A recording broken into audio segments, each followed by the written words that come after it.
और आइए अब हम आपको दिखाते हैं कि कैसे गाजा में शांति और युद्ध विराम पर अमेरिकी राष्ट्रपति ट्रंप ने इजरायली प्रधानमंत्री नेतन्याहू के साथ जो प्लान बनाया है, अब वो प्लान पर दुनिया भर में शोर मच गया है। और सबसे बड़ी बात यह कि ट्रंप ने गाजा पर 20 सूत्रीय प्लान बनाने के बाद दावा किया था कि पाकिस्तानी आर्मी चीफ आसिम मुनीर और प्रधानमंत्री शहबाज शरीफ 100% इसके समर्थन में हैं। लेकिन अब उप प्रधानमंत्री इसहाक डार ने पाकिस्तान को ट्रंप के 20 सूत्रीय समझौते को सिर्फ अमेरिकी दस्तावेज बता दिया।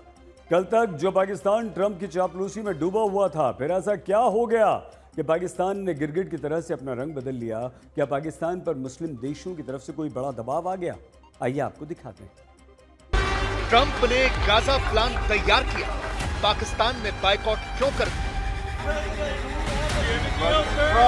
ट्रंप ने मुनीर और शहबाज की तारीफ की, पाकिस्तान में बवाल क्यों मच गया?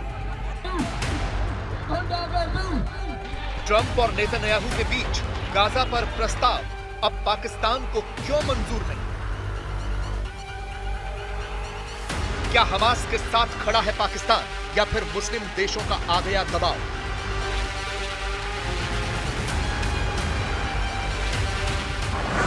क्यों ट्रंप का गाजा प्लान दुनिया भर में चर्चा का विषय बन गया?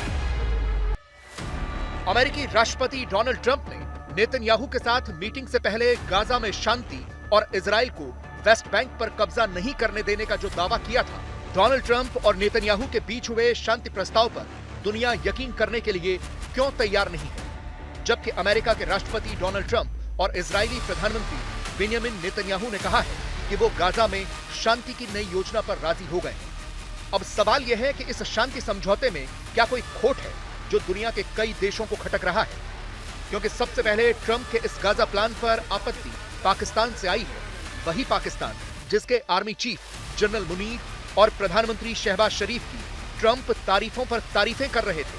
और ट्रंप के मुताबिक मुनीर और शहबाज दोनों ही गाजा प्लान पर 100% समर्थन देकर आए थे। इन्होंने हमारे ऊपर फिर ऐसा क्या हुआ कि पाकिस्तान के उप प्रधानमंत्री ने ट्रंप के गाजा प्लान को स्वीकार करने से मना कर दिया? और तो और इसहाक डार ने यहां तक कह दिया कि यह सिर्फ एक अमेरिकी दस्तावेज है, हमने जो प्रस्ताव भेजा था ये वो नहीं। अब सवाल यह है कि जिस पाकिस्तान के आर्मी चीफ और प्रधानमंत्री सिर से पांव तक ट्रंप की चापलूसी में डूबे हुए हैं, पाकिस्तान ट्रंप के प्रस्ताव को कैसे नकार सकता है? पहले आपको बता दें कि ट्रंप और नेतन्याहू ने जो 20 सूत्रीय गाजा प्लान बनाया है, उन्होंने उसे हमास से स्वीकार करने के लिए कहा है, जबकि हमास की तरफ से कहा गया है कि इस प्लान की शर्तें फिलिस्तीनी हितों की सुरक्षा करने में नाकाम है और संगठन किसी भी ऐसे प्रस्ताव को स्वीकार नहीं करेगा जिसमें इजराइल के गाजा से वापस जाने की गारंटी न हो। अब आपको ट्रंप का गाजा प्लान भी बताते हैं। प्लान के तहत तत्काल युद्ध विराम और 72 घंटे में सभी बंधकों की रिहाई की शर्त है। इजरायली सेना चरणबद्ध तरीके से गाजा से हटेगी और इस दौरान गाजा को पूरी तरह से हथियार मुक्त और आतंक मुक्त क्षेत्र बनाया जाएगा। एक अंतर्राष्ट्रीय शांति सेना तैनात होगी जिसे आईएसएफ नाम दिया गया है। आईएसएफ स्थानीय पुलिस में फिलिस्तीनियों की जांच पड़ताल कर उन्हें भर्ती करेगी और ट्रेनिंग देगी। इजराइल गाजा पर कब्जा नहीं करेगा, लेकिन वहां फिलिस्तीन अथॉरिटी के सत्ता संभालने तक ट्रंप के नेतृत्व वाला अंतर्राष्ट्रीय शांति बोर्ड कामकाज करेगा, जिसमें एक सदस्य ब्रिटेन के पूर्व पीएम टोनी ब्लेयर भी होंगे। बड़ी बात यह है कि इस प्लान के बाद खुद नेतन्याहू ने कहा कि इजरायली सेना गाजा पट्टी के ज्यादातर हिस्से में बनी रहेगी। बेंजामिन नेतन्याहू ने यह भी कहा कि फिलिस्तीन को मान्यता समझौते में नहीं है। हालांकि ये दावा किया गया है कि नेतन्याहू ने कतर से हमले के लिए माफी मांग ली है। अब सवाल यह है कि जिस तरह से नेतन्याहू बोल रहे हैं, क्या वो अरब देशों को मंजूर होगा?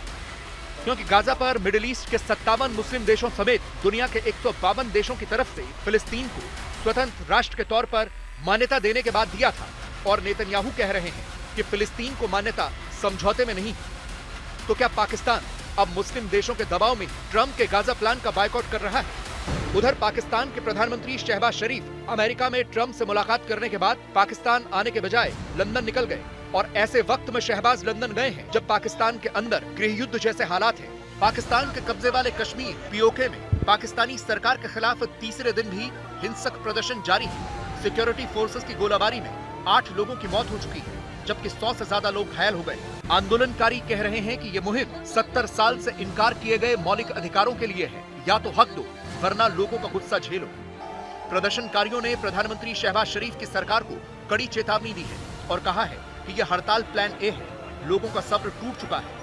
हमारे पास बैकअप प्लान है और प्लान डी बहुत खतरनाक होगा। सरकार को डर है कि ये प्रदर्शन आजादी की मांग में बदल सकते हैं। अब सवाल यह है कि लोगों का गुस्सा देखते हुए भी क्या पाकिस्तान ने गाजा पर ट्रंप के 20 सूत्रीय प्लान से खुद को अलग कर लिया है, और क्या इसीलिए प्रधानमंत्री शहबाज शरीफ पाकिस्तान आने से डर रहे हैं? आज तक ब्यूरो।